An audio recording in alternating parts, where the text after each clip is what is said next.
Pessoal, boa tarde para todo mundo. Eu estou só aqui convidando a professora Catarina, tá? A gente já começa. Me dá só um retorno do áudio, se está tudo bem para vocês, para a gente poder começar, tá bom?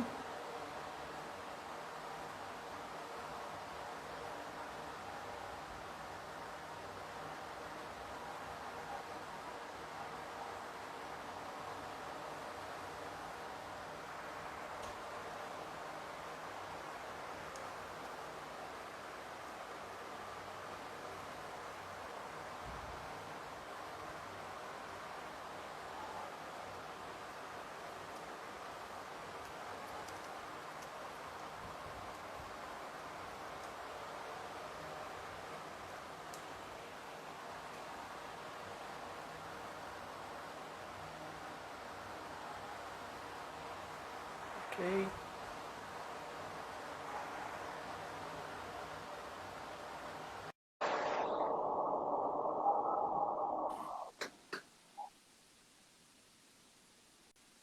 Pessoal, boa tarde. Tá?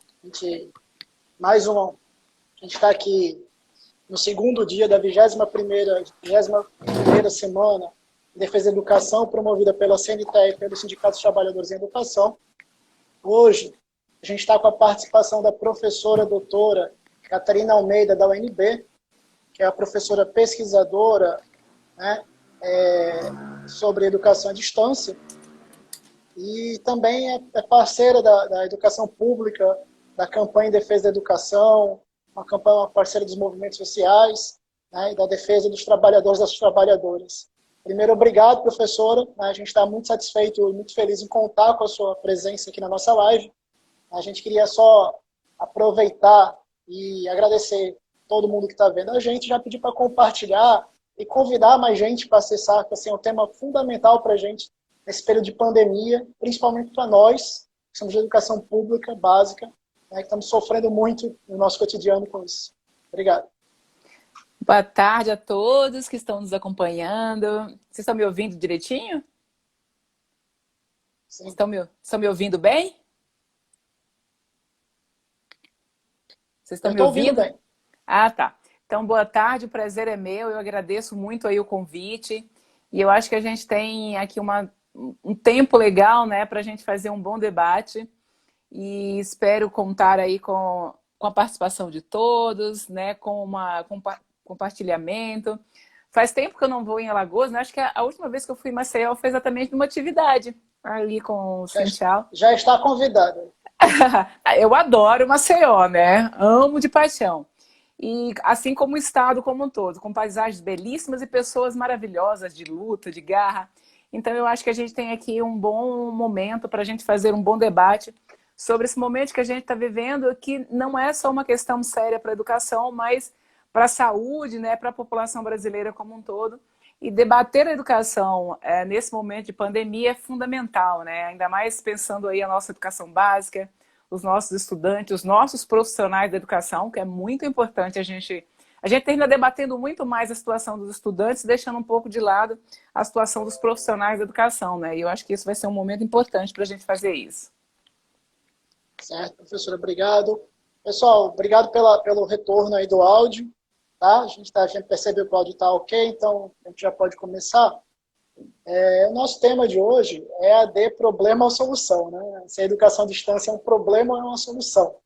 E a gente queria, na verdade, começar problematizando como é que os governos estão, que a senhora que já analisou todos os pareceres dos conselhos estaduais de educação, como é que os governos estão problematizando essa questão sobre EAD.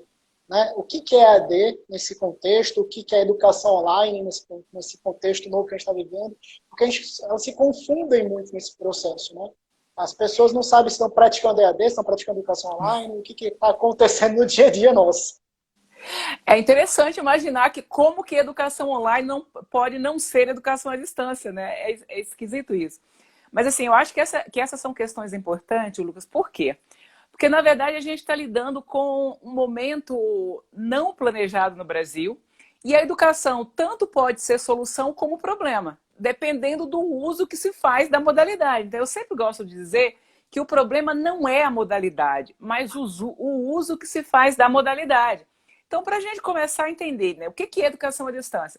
A gente analisou vários pareceres, resoluções de conselhos do estado do país inteiro. A gente viu aí a proposta de parecer do Conselho Nacional da Educação, que tem uma confusão generalizada. Os sistemas de ensino se recusam a dizer que é EAD, utiliza várias terminologias, mas a centralidade do que caracteriza se nós estamos fazendo educação à distância ou não, a educação à distância se opõe à educação presencial. Então, se a gente estiver desenvolvendo processo pedagógico em que professores e estudantes estejam desenvolvendo esse processo em tempos e lugares diferentes, nós estamos falando de educação à distância, né? E aí, como é que se dá esse processo? Ele é mediado por tecnologia. Então, a educação é o processo de ensino e aprendizagem em que professores e estudantes estejam em tempos e lugares diferentes, desenvolvendo processos educativos por meio de tecnologias de informação e comunicação. As tecnologias de informação e comunicação, elas são muitas. O livro é uma tecnologia, a internet, os materiais digitais, né? Então, tudo isso é tecnologia que se utiliza para mediar a relação entre professor e aluno no desenvolvimento da aprendizagem, né? Do processo de ensino-aprendizagem. Então, se os professores e estudantes não estão ao mesmo tempo, no mesmo lugar, em sala de aula, presencialmente, e estão desenvolvendo atividades educativas, esse processo está mediado por alguma tecnologia, né? Então, as pessoas falam assim, educação remota. Não, educação remota significa que eu estou num lugar e o aluno está no outro, então a gente está utilizando a educação à distância. O que acontece? Né, que a gente precisa, talvez, não entender, mas questionar por que os sistemas estão dizendo que não estão utilizando a educação à distância. A gente tem duas questões. Primeiro, que a base legal do Brasil vai abrir possibilidade de você utilizar a educação à distância na educação superior, no ensino médio, na educação profissional e no ensino fundamental como complementação de estudo, né? Então, assim, a gente não tem base legal que faça com que a gente ofereça educação à distância de larga escala para os estudantes de ensino fundamental. A gente não tem educação à distância, base legal para legitimar a educação à distância na educação infantil, então a gente não tem. E a gente tem um outro problema. Quando a gente pega a legislação da educação à distância no Brasil, ela vai dizer que tem condicionalidades. Então, você tem que oferecer pessoal qualificado para fazer educação à distância, acesso, condições de acesso para fazer educação à distância, né? Então, assim, eu preciso não só oferecer esse pessoal com formação, mas também os meios para desenvolver essa educação à distância. O que a gente tem no país hoje? Nós estamos infringindo a lei em dois aspectos. Primeiro, que estamos tentando implementar a educação à distância em toda a educação básica, que a lei não permite. E segundo, que nós não estamos garantindo as condições para dizer que isso é educação à distância. Então, objetivamente, a gente está tendo esses dois problemas no Brasil. Daí talvez explique por que os sistemas de ensino têm resolução no país que está falando para desenvolver atividade por meio de tecnologias, por isso, por aquilo, e ainda fala, isso não se caracteriza como educação à distância. Uai, eu falei, oi? Isso caracteriza como o quê, então, né? Então, tem essas confusões. Mas, assim, se você está desenvolvendo processo de ensino-aprendizagem com professores e estudantes em lugares diferentes, isso é educação à distância. Aí eu tenho a educação síncrona e assíncrona.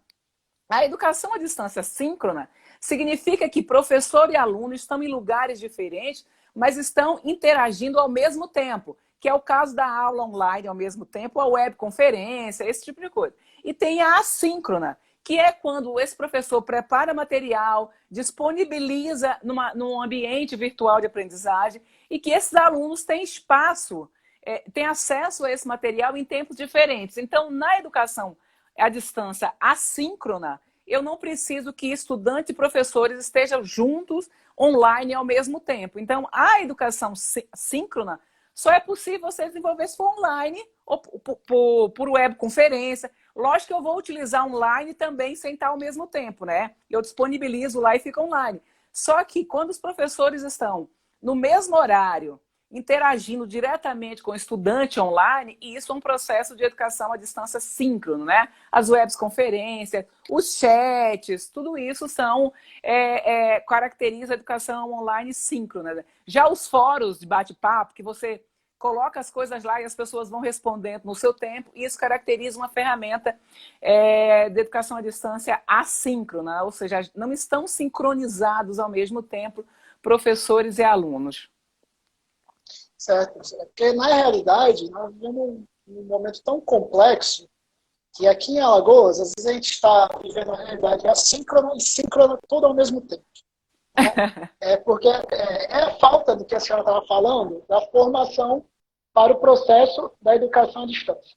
Quando a gente coloca que tinha que ter pessoal qualificado, né, ou pelo menos a estrutura necessária para isso, a gente esbarra no processo nosso, específico daqui, de não ter esse planejamento e esse treinamento continuado para que a gente possa, na verdade, né, realizar o melhor trabalho possível. Nós, professores, estamos dentro de sala de aula, né, estamos sofrendo cotidianamente com as determinações da Secretaria de Educação que mudam, né, de um dia para outro. As últimas 2 semanas, vai dar um exemplo, a gente teve como informação que a gente precisava entrar em contato com os alunos de forma síncrona, né? Estar online com eles, e aí criar-se grupo de WhatsApp e tal, tentar-se várias maneiras de se organizar, e de repente, né, no meio da segunda semana, se mudou todo o planejamento, e agora nós vamos trabalhar com temas transversais, né, que a escola vai poder, mas a gente passou uma semana planejando, tentando executar. E aí na outra semana, no meio da semana, a gente já modifica toda essa realidade, né, e transforma tudo de novo. Ou seja, a gente joga os professores na berlinda, né, e a gente esquece a saúde mental dos professores também estão sofrendo. Né, não é só o aluno, mas nós, trabalhadores da educação, também estamos sofrendo com isso. Né, e é um processo bastante complicado.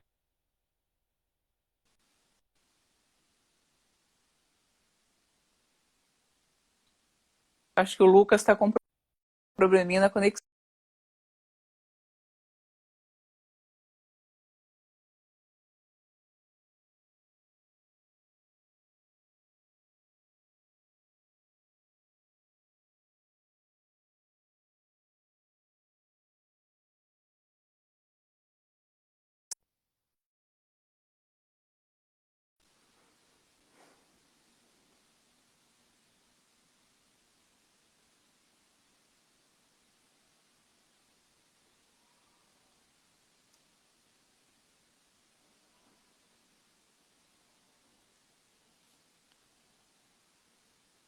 Lucas, você voltou?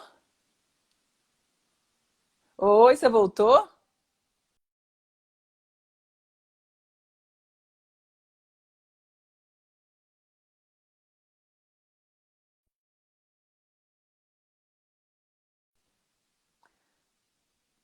Bom, na verdade a gente tá... Oi. Então, esse é um exemplo concreto de como nós não estamos tendo condições objetivas de fazer o que os governos estão querendo, né? Porque, imagina, você aí na sua casa tentando fazer, e já a internet já dá problema, você imagina um conjunto de alunos que tem menos condições e muitas vezes utilizando a plataforma ao mesmo tempo. Isso é verdade. Pessoal, peço desculpa pelo problema técnico, né? Como está todo mundo passando por esse excesso de uso, né?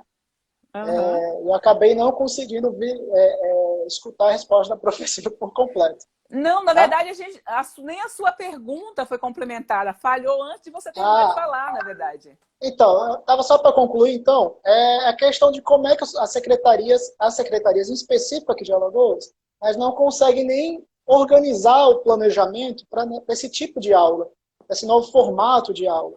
Né? Que é esse caso de uma semana a gente está pensando uma coisa, de repente já pensa outra, a gente não tem treinamento para isso. E isso interfere diretamente no nosso cotidiano, interfere diretamente na nossa saúde mental.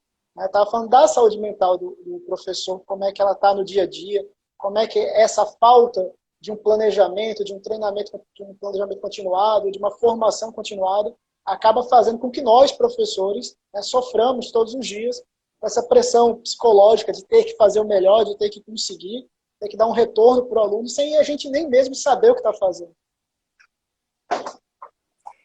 Então, olha só que loucura, né? O que a gente tem, na verdade? A gente teve um processo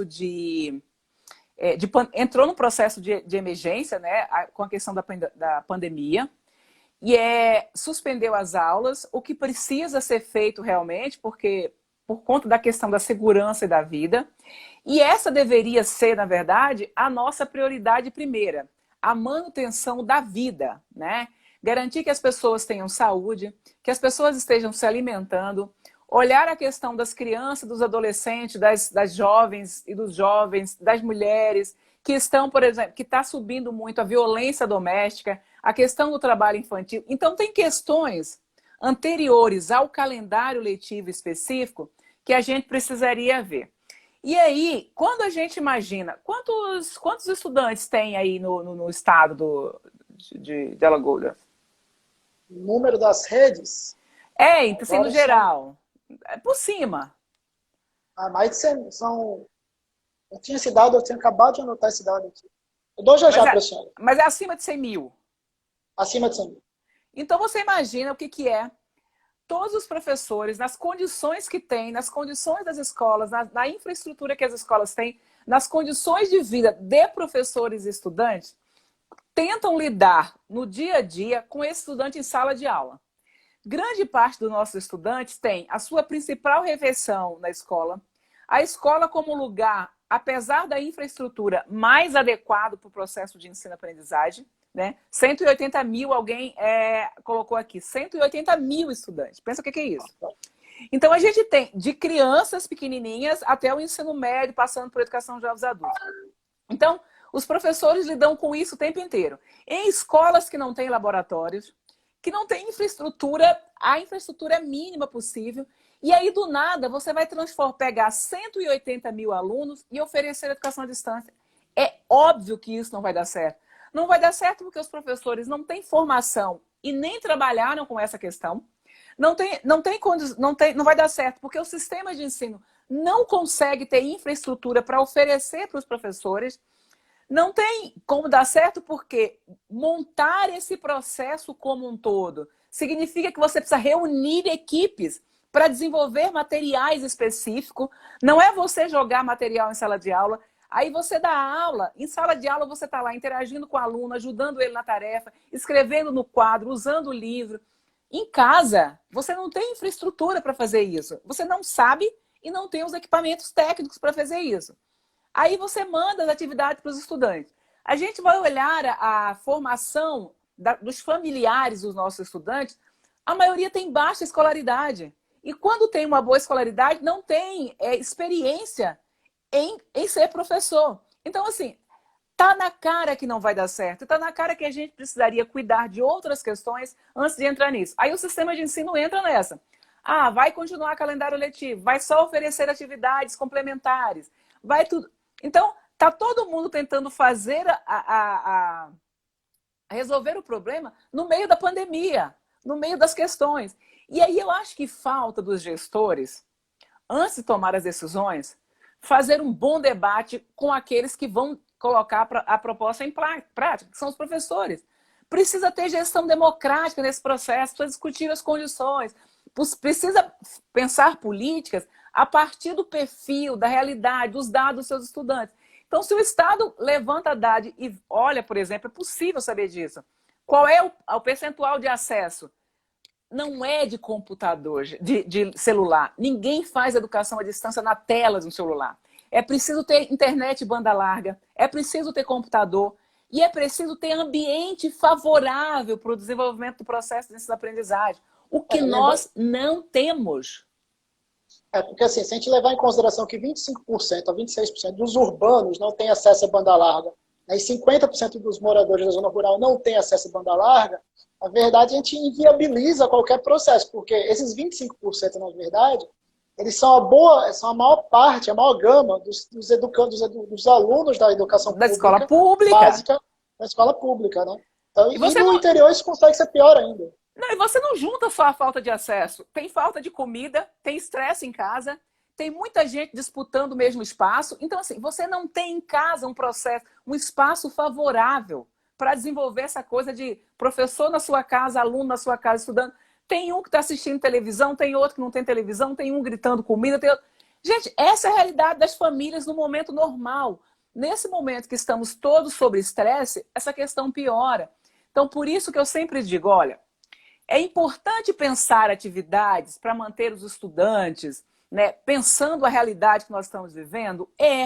Mas isso precisa ser planejado, isso não pode fazer parte do calendário letivo, vai gerar um processo de exclusão. Então, assim, a gente quer negar o direito à educação, a gente quer que todo mundo tenha direito à educação, então a gente não pode tomar essa decisão, essas decisões intempestivas, sem levar em consideração a realidade. Aí você olha o professorado, na sua grande parte composto por quê? Por mulheres. Mulheres que são mães, mulheres que estão na mesma situação dos estudantes e que saem de casa para ir dar aula e deixam o problema em casa. Só que agora elas estão no espaço que elas terão que dar aula. Como é que isso pode funcionar? E muitas vezes as próprias alunas, né, acabam assumindo a tarefa doméstica e não tem o tempo para estudar, não tem aquele tempo que ela teria específico na escola, né? Porque a realidade socioeconômica interfere diretamente nessa realidade. E a quantidade de estudantes mães, que ela é estudante e mãe ao mesmo tempo. Né? Que ela tem uma criança que deixa na escola e estuda. Então eu fico pensando como é que os nossos gestores tomam decisões sem olhar para o público, para quem a decisão está sendo pensada, sabe? Então, essa questão da educação à distância, por isso que eu digo, a educação à distância pode ser a solução para algumas coisas e se tornou um grande problema nesse momento porque as pessoas estão utilizando a educação à distância de forma equivocada.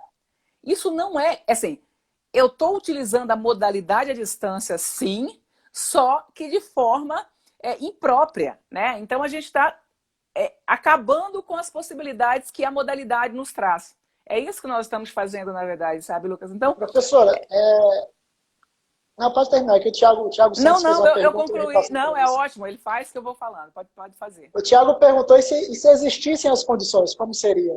Né? Se existissem as condições de internet, como é que seria? Não, mas aí é que tem uma outra coisa. O acesso é só um aspecto. Ter internet, computador é um aspecto. Só que a gente precisa entender o seguinte, olha, bom, uma coisa é eu pegar o sistema de ensino, oferecer atividades para os estudantes, por exemplo, nós estamos com as aulas paralisadas e podemos ficar nisso muito tempo ainda, a gente não sabe quando vai sair. E aí o sistema de ensino com seus professores começam a pensar sugestões de atividades não como implementação do calendário letivo, mas sugestões de atividade que os alunos possam pensar a própria pandemia, pesquisar sobre isso, as consequências disso para os diferentes grupos. Por exemplo, o que é isolamento social, o que eles vivenciam nesse isolamento social e poder se manifestar isso através das diferentes linguagens. Música, cordel, poesia, rap, que eles tenham liberdade para expressar o que estão vivenciando e como estão compreendendo. Isso é muito positivo. Outra coisa é fazer de conta que utilizar a educação à distância, mesmo que eu dê notebook e internet para todo mundo, que isso é possível. Por quê? Porque o processo de ensino-aprendizagem requer outros elementos. Olha, um computador não é uma escola, não é uma sala de aula. Então, por exemplo, quando eu estou na escola, eu tenho estudantes agindo entre si, aprendendo uns com os outros, os professores ensinando e aprendendo com os estudantes, um conjunto de dinâmicas que a gente estabelece e um ambiente que, em tese, está favorável, porque ele é todo preparado para isso. Nesse processo de... Isso quando nós estamos vivendo uma situação normal. Você imagina o que é fazer isso em casa, sem pessoas que possam orientar, sem colegas para ajudar, e num ambiente de confinamento em que as pessoas estão sob estresse, em que as pessoas estão perdendo o emprego, tendo salário reduzido, sem alimentação adequada.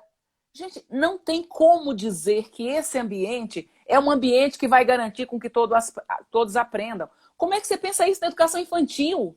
Como é que a gente pode acreditar que uma criança está tendo formação à distância? Basta a gente olhar as próprias diretrizes, né? Se a gente pegar a diretriz, sobretudo, não a BNCC, sobretudo a anterior, que traz elementos fundamentais do que é a educação infantil, qual é o objetivo da educação infantil, como é que você desenvolve a educação infantil sem interação?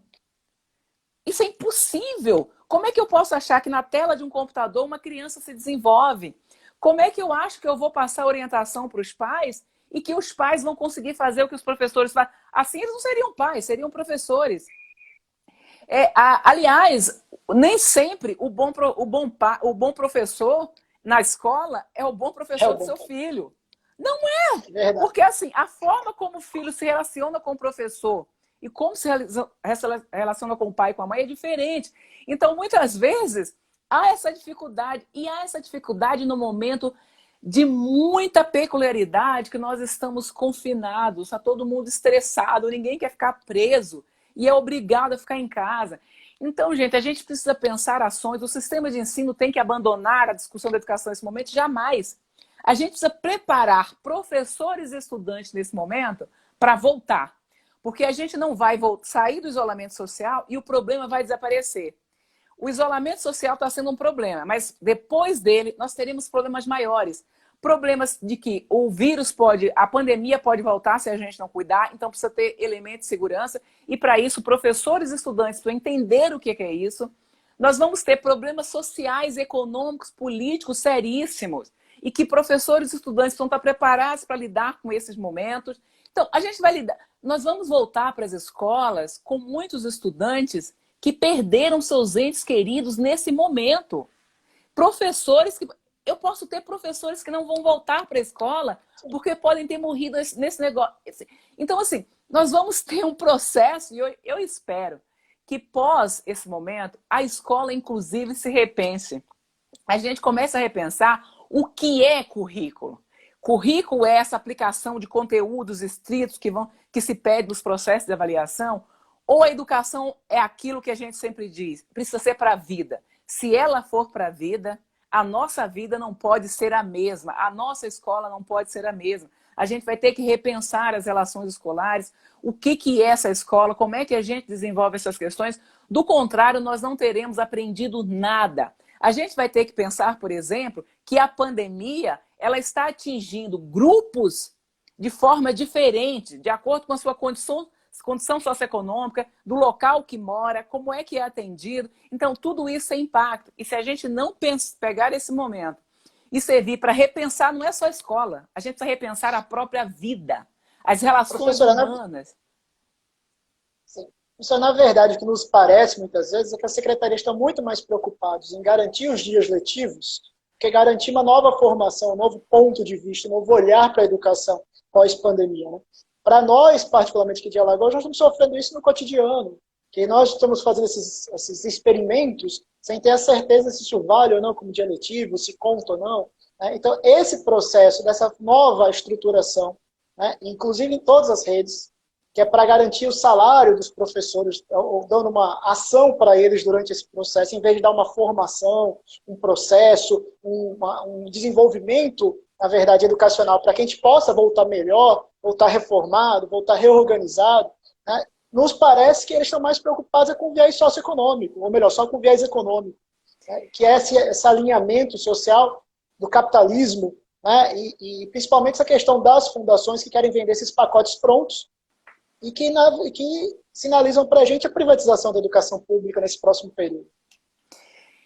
A gente precisa pensar muito seriamente essas questões, né? Não foi à toa que, assim, começou o processo de isolamento social e a suspensão das aulas, já tinha um grupo de fundações e institutos pensando essas questões, né? Que, na verdade, não são pessoas que se reuniram para pensar questões novas, são pessoas que já estavam aí querendo vender as suas ideias e seus aparatos e que estão se aproveitando do momento para definir o que escola e professor tem que fazer. Porque a gente tem muitos especialistas, né, bem entre aspas, nessas fundações, que têm certeza que eles têm as soluções para os problemas da educação no Brasil. Não conhecem nada de escola, sobretudo de escola pública, não entendem nada dos nossos estudantes e, exatamente por não entender, acham que tem a solução para os problemas da educação. Não existe solução fácil para um problema complexo como é a educação num país complexo como é o Brasil.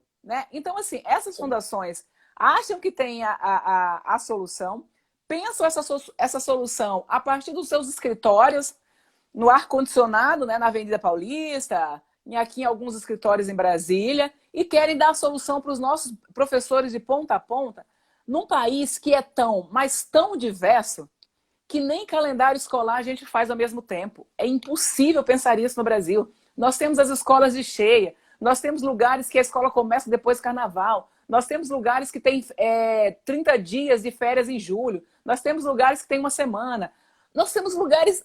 Esse país, a Lei Diretriz e Base, inclusive, já não traz essa possibilidade de que a gente se organize de forma diferente à toa. E não precisaria desse desespero em relação ao calendário letivo, porque a gente só pode pensar o que fazer depois que a gente tiver um cenário definido. Nós não temos cenário definido.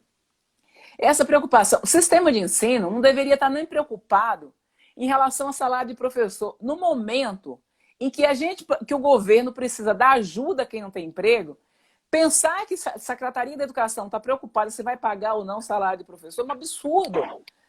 Os professores mas não é só do professor, não. Aqui a gente sofre... Só para exemplificar, os profissionais de educação, os profissionais que não são os professores, estão sendo convocados muitas vezes para ir à escola, para não fazer nada. Só para cumprir o horário, ou simplesmente acompanhar a diretora da escola. É um processo muito burocrático que não entendeu qual é a realidade que nós estamos vivendo. E como depois que tudo voltar, que a gente tiver que fazer reposição de aula, reorganizar a vida, se essas pessoas não fossem lá trabalhar, inclusive mais do que elas estão trabalhando hoje. E o problema é que a gente está em isolamento, trabalhando mais do que antes. Quando voltar, vai continuar trabalhando, lidando com situações muito adversas. Eu queria que todo mundo que está preocupado em colocar o calendário letivo em andamento estivesse preocupado também com as milhões de brasileiros que sequer têm direito a uma vaga na escola. Se essas pessoas estivessem tão empenhadas em brigar para que todos tivessem acesso, como estão brigando para que coloque o calendário letivo em andamento de qualquer forma, a gente teria talvez uma outra situação de uma outra educação no Brasil. Então, na verdade, o que a gente está lidando é com um monte de oportunistas que querem se utilizar do momento da pandemia para vender seus aparatos. E tem uma coisa que a gente precisa ficar bem atento em relação a essas plataformas, né? Existem denúncias no Brasil e no mundo sobre o uso dos dados das pessoas utilizando essas plataformas. Porque não é só o vender enquanto dura a pandemia. A apropriação de dados das pessoas faz com que essas pessoas lucrem muito, vendendo esses dados, comercializando esses dados. Não é à toa que quando você entra numa página da internet, logo em seguida começa a te oferecer milhões de ofertas de coisas para comprar. Isso são dados vendidos e perfil estabelecido que sabe o que você gosta, o que você procura, o que você pesquisa. E isso tem que lidar com isso, com a segurança dos estudantes. A gente precisa pensar como é que nós estamos, em que grau de insegurança na rede nós estamos submetendo crianças, jovens e adolescentes. Então, essa não é uma questão menor. A gente não deveria estar tão burocratizado. Nós estamos vivendo uma situação e nós não chegamos no ponto, com milhões de pessoas morrendo. A gente não sabe quais sequelas física e psicológica essa situação vai deixar para a gente. E a nossa única preocupação é viver como se nada estivesse acontecendo. A gente tem a população sem comida, sem higiene, sem casa, sem moradia. Isso não importa. A gente precisa fazer o calendário letivo andar. Eu queria só dar um exemplo. Assim, alguns municípios aqui, em Alagoas a gente tem 102 municípios. Em alguns municípios estão solicitando que os professores encaminhem atividades para deixar na escola, para os pais pegarem, para entregar no mercadinho, para entregar na feira. Só que assim, eles esquecem da parte do retorno da atividade. Quem garante que aquele papel não está contaminado? Quem garante que a vida do professor está colocada em risco, né? E não só do professor, como dos trabalhadores de educação, como eu estou dentro da escola. Aqui em Maceió, para a gente não estender muito e poder voltar, tem um decreto que impede o funcionamento das escolas. Só que acabou de se baixar uma portaria solicitando o refuncionamento das escolas. Então, assim, fica uma contradição. Os próprios gestores não conseguem se entender nesse processo, né? E isso, na verdade, causa mais estresse para nós trabalhadores em educação. Isso causa um desgaste mental muito grande, porque você não tem, na verdade, o treinamento, como a senhora colocou logo no começo, o planejamento, né, a formação. E isso nos causa muito estresse diário, porque quem trabalha com ensino fundamental, no Fundamental 1, né, e tem a demanda de trabalhar com atividades todos os dias, é uma coisa absurda você pensar isso todos os dias em educação à distância, né, nesse formato. E esse formato, na verdade, ele atrapalha o nosso desenvolvimento. E aí eu queria dar exemplo, a senhora está falando sobre as grandes fundações, né? A gente tem que ver o mundo real. A nossa secretária, né, de Educação do Estado de Alagoas tem os seus filhos matriculados na escola particular, né? Que vai ter uma plataforma, que vai ter uma estrutura. Já os filhos da classe trabalhadora, os mais pobres, vão estar na escola pública, né? Vão estar sofrendo o cotidiano, que é uma diferença absurda de você entender, né, e viver a coisa. Porque, assim, essa transição nossa, muitas vezes, de quem não vive, de quem não sente, é muito complexa. E aí você formaliza uma teoria, né, sem realizar a prática. Porque assim, você não está ali no chão da escola, você não sofre com a violência, você não sofre com o pai, como a gente recebe aqui nos nossos grupos de WhatsApp dentro da escola, dizendo, olha, professor, eu não posso fazer tarefa hoje, porque meu pai conseguiu um trabalho de carrego, eu tenho que carregar aqui 10 mil tijolos com ele, eu tenho que limpar ali a rua, eu tenho que fazer carrego na feira, né? E a gente não sofre isso e cria essas teorias fantásticas, colocando todo mundo num grau de estresse, só para finalizar, sem conseguir entender, inclusive, a realidade que o aluno vive, né? Como é que esse aluno está no cotidiano dele? Como é que ele está sofrendo com essa questão de ficar dentro de casa? Será que ele está se prevenindo? Como é que tá aquelas questões do dia a dia dele dentro de casa? É muito pesado para a gente, é muito pesado para as crianças, é muito pesado para a família. E a gente fica preocupado com esse processo, na verdade. E as secretarias parece que, na verdade, só se preocupam, né, exclusivamente em garantir o ano letivo, os dias letivos, o ano letivo, os dias letivos. Inclusive, o Conselho Nacional de Educação flexibilizou a questão das horas aula, mas não flexibilizou os dias letivos. Né? Como é que a gente vai encaixar isso? É o contrário, flexibilizou os dias desculpa. letivos, mas não flexibilizou as horas. Não flexibilizou as horas. Mas olha só, Lucas, a primeira questão é que eu acho que qualquer secretário de educação que está à frente de uma secretaria de educação pública, não importa onde os filhos deles estude, ele, no mínimo, deveria saber a realidade da secretaria ou do grupo que ele está na gestão, né? E aí, o que acontece? Quando eu pego uma escola privada, que tem aí um valor custo-aluno ano de 50 mil, de 60 mil, de 100 mil reais, a escola para essa criança é um detalhe. Ela é só um detalhe no processo, porque ela tem acesso a tudo. Né? Essa criança que o pai que paga 50 mil, 60, 70, 100, 130, 140 mil, como a gente tem escolas no Brasil, ano, essa escola para ele é um detalhe. Para o nosso aluno da escola pública, para a grande maioria, a escola é a única possibilidade. É a única possibilidade, muitas vezes, que ele tem de alimentação, de ter acesso a livro, de sentar e estudar, de ter alguém que o ajude. E ele tem condições, e mesmo assim, a escola pública, inclusive, ela tem significados para os diferentes grupos de estudantes. Eu nunca esqueço daquela situação, as comunidades no Rio, a gente fala o Rio porque o Rio é que termina saindo mais na mídia, mas a gente sabe que é uma realidade que se reproduz em grande parte das cidades brasileiras. Tem muitas escolas no Rio em que tem, em cima do teto da escola, tem uma placa dizendo: escola, não atire. Esse não é um recado para o traficante, esse é um recado para o Estado, porque é o Estado que tem helicóptero que passa nas favelas atirando. E aí, eu lembro daquele estudante que morreu nos braços da mãe e ele perguntava: mãe, ele não viu que eu estava com o uniforme da escola? A escola para esse estudante é a identidade que dizia que deveria ter dito, porque para ele a polícia deveria saber que ele não era bandido, porque ele estava com o uniforme da escola. Então, a escola para esse estudante é muito mais do que um espaço para aprendizagem, é uma identidade. A escola, com toda a sua infraestrutura e com todas as suas deficiências, ainda é o lugar que acolhe os nossos estudantes, que identifica as violências que eles estão sofrendo fora, que abraça esse estudante quando ele chega lá machucado. São as nossas escolas que fazem com esses estudantes aquilo que os nossos gestores não fazem, não acompanham. Então, eu preciso entender que para esse estudante, o espaço da escola é fundamental. E nesse momento, você querer fazer de conta que esse estudante dessa escola vai desenvolver as atividades tal qual o estudante que está lá numa escola que tem 80 mil, que é 50 mil reais o ano, isso é muito irreal, isso não faz sentido. Então, o que a gente precisa nesse momento é acolher e cuidar desses estudantes.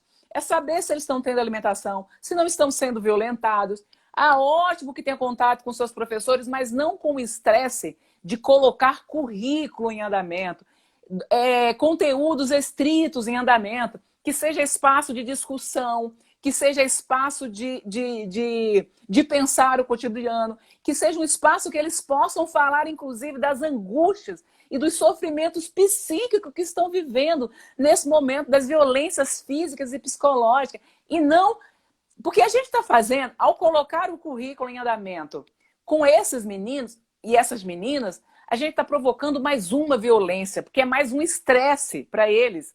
E eles não têm sequer quem os ajude em casa. Eles não têm pacote de dados para nem reproduzir os áudios. Então, assim, é muita insensibilidade do poder público ou é muito não se importar com o seu aluno real ao achar que todo e qualquer aluno pode desenvolver as questões da mesma forma. A gente vai ter alguns estudantes que vão? Vão. Mas a gente vai deixar muitos para trás. E não pode ser política, ética e moralmente e legalmente aceitável que a gente desenvolva trabalho deixando alunos para trás. Não pode, Não existe gente. educação sem ter equidade, né? Não tem, não tem. E a gente está falando de um direito humano fundamental, que é a educação. E aí a educação não pode ser confundida só com escolarização, só com conteúdos estritos. A educação para a vida requer que a gente pense a vida no seu cotidiano, a vida como ela é. A educação precisa servir para melhorar a vida, para transformar a vida e não para tornar a vida pior. Quando é que nós vamos tirar do papel, né, aquilo que a gente repete, colocar na prática aquilo que a gente repete? A educação para o desenvolvimento integral do sujeito, para a formação, para a cidadania, para a vida, para o mundo. Que horas que a gente vai fazer isso? Porque até agora eu só vejo as pessoas pensando numa educação para responder a avaliação, para metrificar e usando a mesma régua para medir processos em completa diferença, em completa desigualdade. Então, a educação à distância, na educação básica e na superior, né? Porque a gente tem mania de achar que na educação básica o estudante não tem condição. Porque ele passou no vestibular, num passe de mágica, era o mesmo estudante. Ele começou a ter condição de acesso a tudo. Aqui na Universidade de Brasília, nós estamos falando da capital federal, a UNB, quando teve a suspensão, começou com a história de continuar o calendário com atividades remotas. Ela descobriu que não é simples pegar 40 mil estudantes e colocar em educação à distância. E aí a gente está olhando que os nossos estudantes têm um celular, que grande parte deles faz as atividades, tem acesso às coisas na biblioteca, nos laboratórios. Eles não vão ter isso agora, tudo isso está fechado. Então, como é que você faz? Como é que esses professores que têm que entregar atividades impressas aí, quem é que está dando impressora para eles? E aí, não é só o retorno desse estudante com material que pode estar infectado, e a gente já sabe que o vírus fica muito tempo em papel, mas eu posso ter ou um professor, dentro da casa de um professor também, sem ele sequer saber, também propagar o vírus. O isolamento social, o vírus não escolhe cara nem espaço. O vírus vai escolher, quem tem que se proteger do vírus somos nós. Então, esse processo de troca de material é a mesma coisa que você está trocando, está tendo ações presenciais. Essa questão de ir para lá, levar a tarefa, pegar a tarefa, do estudante ir. E o engraçado é que agora a gente não tem nem transporte público, né? E nem passagem para os estudantes, mas quer que eles vão, se desloquem, vão para outro... Então, assim... E olha que Brasília, né, o Distrito Federal, o governador Ibanez, ameaçou ou indicou reabrir as escolas, né, as escolas públicas, podendo gerar um tremendo caos, né, nessa questão da saúde pública. É importante a gente entender essa coisa em Brasília, né, porque assim, é um negócio completamente louco. O Distrito Federal, o governo do Distrito Federal deve ter sido o primeiro, se não o primeiro, entre os primeiros, a suspender as aulas. Sim. E ele suspendeu as aulas num cenário que ainda estava muito favorável. E foi muito bom fazer isso para evitar a propagação do vírus. Então, a gente tinha 8 casos confirmados, 100 e poucos em investigação, no momento que as aulas foram suspensas. O cenário hoje é completamente diferente. Hoje nós temos quase 1000 casos, já deve ter passado de 1000 casos, muita gente que já morreu em menor quantidade que nos outros lugares, sim. Mas hoje o cenário de contaminação é completamente pior do que aquele que ele suspendeu.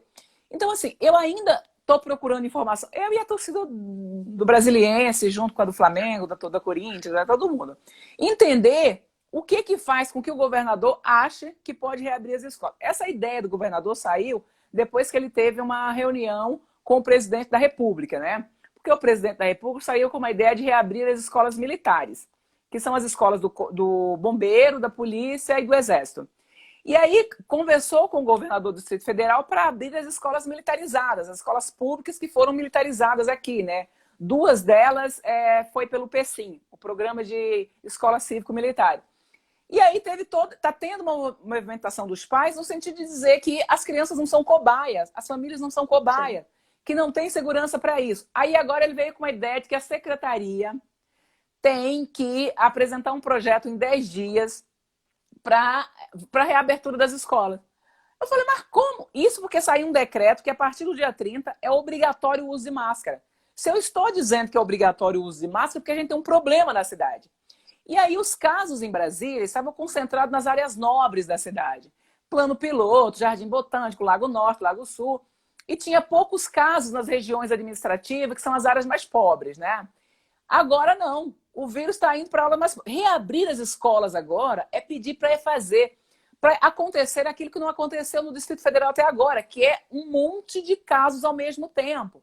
Então, é colocar em risco a vida de estudantes, profissionais de educação, suas famílias. Então, assim, é uma coisa completamente enlouquecida, né? E eu espero que a sociedade do Distrito Federal, os professores, as famílias se organizem e não deixem que isso aconteça. Né? Essa semana, São Sebastião, que faz parte do grupo de menor renda, já ultrapassou Águas Claras, que está no grupo de maior renda. Então, assim, agora é que o vírus está chegando mais forte nas áreas mais pobres. E a gente já sabe que quando ele chega nas áreas mais pobres, o estrago é muito maior. Aqui nessas áreas nobres, cada um que tem alguns sintomas vai para o seu hospital, tem plano, tem convênio. Lá não. Lá o barato é outro, as pessoas estão em outras condições e o governador está querendo submeter todo mundo a essa loucura. Pessoal, a gente queria só lembrar 2 coisas. Uma, que isso é uma live no Instagram e ele tem tempo limite, mais ou menos 1 hora, e a gente já está com 47 minutos, que a gente começou pontualmente. A gente começou pontualmente às 15 horas. Né? Boa tarde, Oswaldo. A gente também queria lembrar que assim, nesse exato momento, fica todo mundo aberto para perguntar, fica à vontade. Eu só queria lembrar do pessoal, quem puder compartilhar. Tem alguém perguntando se vai ficar gravada. A gente vai tentar botar no IGTV sim, tá bom? A gente vai tentar compartilhar. É bom que todo mundo tente compartilhar, curta a nossa fanpage, a nossa página no Instagram, porque essa Semana da Educação, ela, na verdade, tem uma característica diferente. Né? Pela primeira vez, a gente está fazendo uma Semana da Educação totalmente online, pela demanda da pandemia. E aí, o prazer de poder falar com a professora Catarina também foi, por incrível que pareça, também acabou sendo uma beneficência para a gente essa questão. Né? Para finalizar, queria, da minha parte, vou voltar para a professora Catarina, quero só lembrar o seguinte, pessoal, curte a nossa página aí, tá? Compartilha, avisa para o amigo, a gente tem que ampliar as nossas redes nesse momento.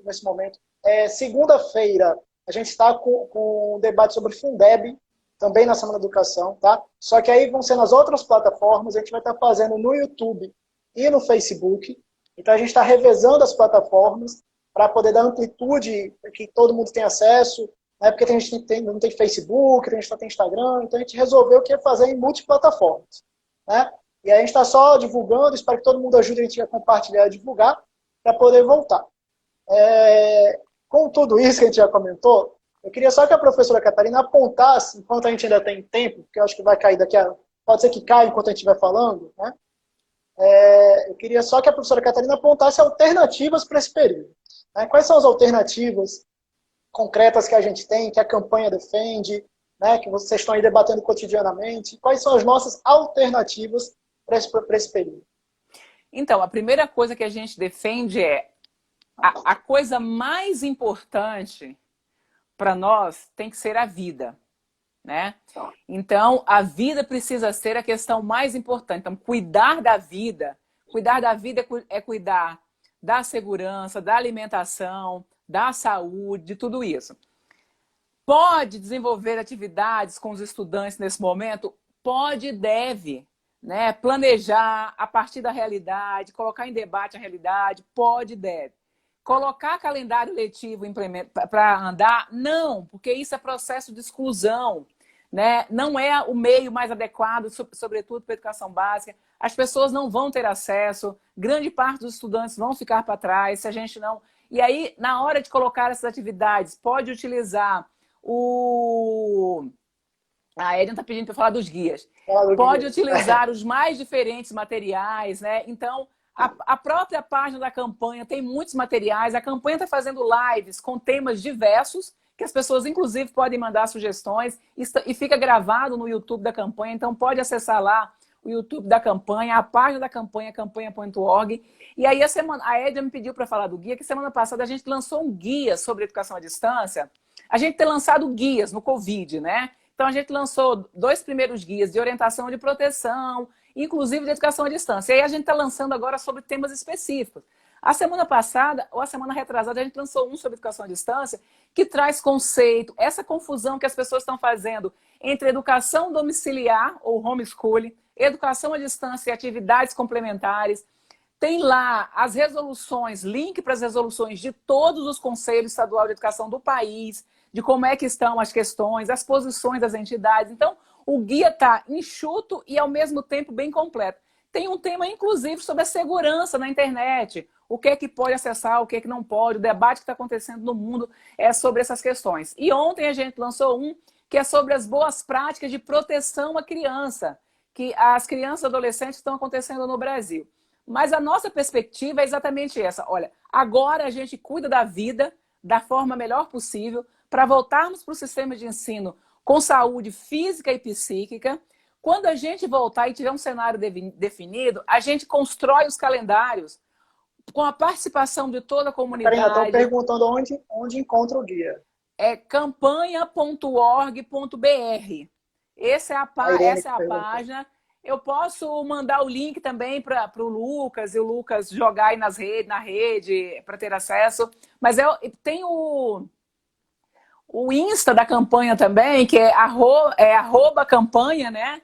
Então, vocês vão lá ver o símbolo amarelinho da campanha. Então, tem o Insta da campanha, tem Twitter da campanha, tem a Facebook e tem o YouTube. Então, podem acessar que lá todo o material a gente está sempre disponibilizando. E aí, a gente precisa repensar o calendário depois. A gente tem a possibilidade do ano de 2020 terminar em 2021 e a gente pensar atividades complementares junto com o processo, né? Ano civil e ano letivo não precisam andar juntos, né? Então, a gente tem N possibilidades. O que a gente não pode é perder a vida.